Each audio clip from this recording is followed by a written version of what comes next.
Hello বন্ধুরা, কেমন আছো সবাই? আশা করি সবাই খুব ভালো আছো, আমরাও ভালো আছি। তো দেখো, দিদুন বাড়িতে এসেই মাত্র বাবান সোনা দিদুনের কোলে কী সুন্দর আদর খাচ্ছে।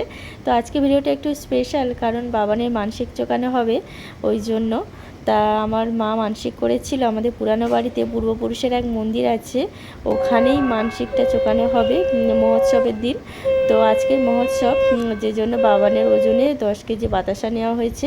তো মা মাথায় করে নিয়ে যেত, মায়ের হাতে প্রচণ্ড লাগা, যার জন্য মা মাথায় তুলতে পারছিল না, ওই জন্য বোন মাথায় করে নিয়ে যাচ্ছে। তো আমরা শাক কাঁসা বাজিয়ে নিয়ে যাচ্ছি, মা, আমি, আমার দিদা, বাবান আর আমার বোন। তো ওখানে মন্দিরে গিয়ে কাকিমা শুইয়ে দিয়েছিল বাবানকে।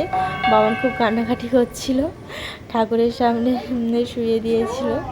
তা এখানে মহোৎসবে যে গান হয়, গানের সময় বাবানকে নিয়ে ঘুরতে হয়।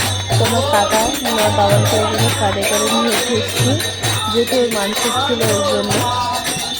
আর এখানে আমরাও পিছনে ঘুরছি, মা আছে, মা কষ্ট করে মাথায় করে নিয়ে ঘুরছে, কারণ মা যেহেতু মানসিকটা করেছিল, সেহেতু মাকেই নিয়েই ঘুরতে হবে বাতাসাটা, ওই জন্য শেষে মাকে মাথায় করে নিয়ে ঘুরেছে।